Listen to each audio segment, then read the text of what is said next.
La princesse Charlène de Monaco se relève difficilement après avoir été si très proche du drame. Durant les mois qu'elle a passés à Genève en Suisse, la femme du prince Albert a subi une grande transformation. Il s'agit d'un changement remarquable. Une source proche du palais a révélé au magazine Voici la vérité, c'est que Charlène est ressortie transformée de sa cure de désintoxication puis de sa convalescence en Suisse. Dans ces pages, il fait état d'un deal avec le prince Albert de Monaco, un accord à 12 millions d'euros. Après avoir traversé les mois les plus éprouvants de sa vie, elle n'a plus peur de rien et a considérablement gagné en assurance. En effet, l'épouse du prince Albert de Monaco s'en est remise et bien plus forte que jamais. À l'époque de cette affaire, elle semblait très pâle et sous l'emprise des cachets. Heureusement qu'elle a vaincu cette période grâce à son escapade à Genève. Elle a séjourné dans une clinique spécialisée à Genève où elle s'est fait des amis. D'après une source anonyme, aujourd'hui, elle sait ce qu'elle veut, et surtout ce qu'elle ne veut plus. Sur le magazine Voici, la source déclare que les secrets de ce changement seraient les sorties nocturnes et le sport, un vrai changement pour elle après des années de solitude. À se demander si elle ne pique pas une crise de quarantaine, Charlène de Monaco aurait pris l'habitude de sortir, de se lever tard, de faire shopping et du yoga. Et elle y a pris goût d'après l'hebdomadaire. Le retour de la princesse Charlène de Monaco sur le devant de la scène se précise. Depuis quelques jours, l'épouse du prince Albert II enchaîne les apparitions publiques, après s'être mise en retrait des projecteurs durant de très longs mois. Pour rappel, l'ancienne championne de natation est restée coincée durant un sacré bout de temps au sein de son Afrique du Sud natale en 2021. Partie dans le cadre d'une opération caritative organisée par sa fondation, Charlène de Monaco n'avait pas pu rentrer sur le rocher pour raisons médicales.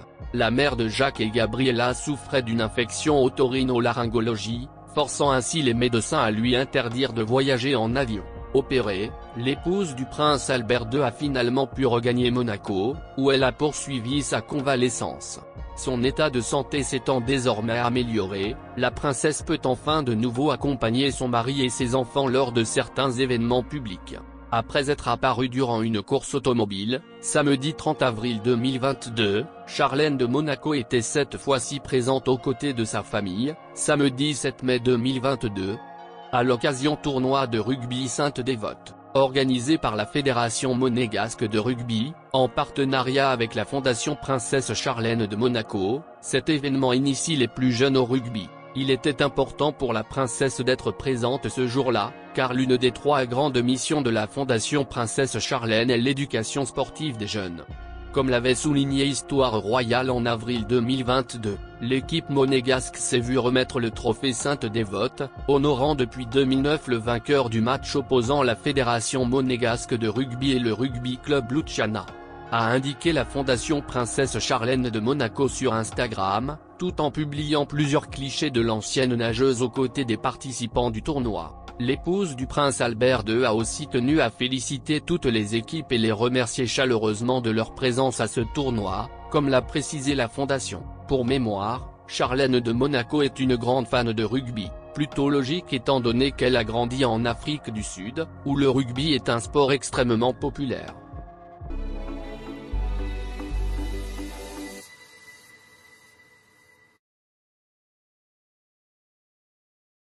Pendant plusieurs mois, la princesse Charlène de Monaco s'est faite assez discrète. Pour cause, la femme du prince Albert II est restée bloquée une longue période en Afrique du Sud, son pays natal alors qu'elle devait assister aux funérailles du roi des Zoulous. Seulement, la princesse est tombée malade et ne pouvait pas monter dans un avion à cause d'une infection de la zone otorhinolaryngologie. Lorsqu'elle a finalement regagné le rocher à la fin de l'année 2021, elle y est restée que quelques jours avant de partir se soigner dans une clinique en Suisse. Laissez-moi être clair, il ne s'agit pas de la Covid. Ce n'est pas non plus lié à un cancer. Ça ne concerne pas non plus un problème relationnel.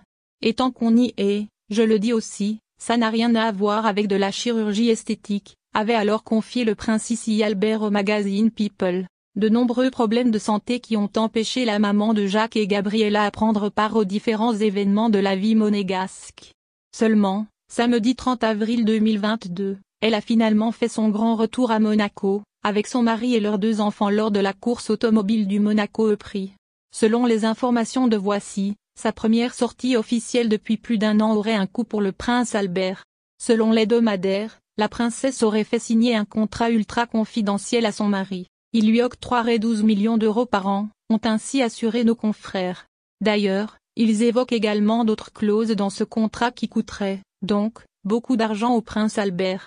Au début des années 2000, elle rencontre le prince Albert de Monaco. Ils gardent leur liaison discrète pendant de nombreux mois.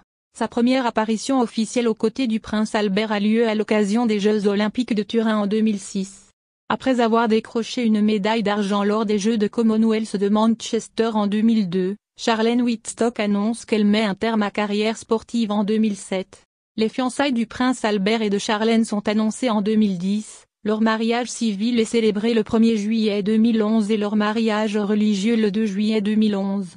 Accessible et sensible à la cause des plus démunis, Charlène Whitstock est appréciée des Monégasques. Elle s'engage dans de nombreux événements caritatifs, et s'intéresse aussi aux arts et aux lettres.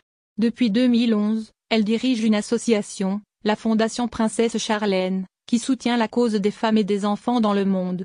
Le 30 mai 2014, un communiqué officiel du palais annonce que le prince Albert et Charlène attendent un heureux événement pour la fin de l'année. Le 10 décembre 2014, Charlène donne naissance aux jumeaux Gabriella Thérèse Marie et Jacques Honoré Régnier. Jacques, bien que né après sa sœur, est le prince héréditaire.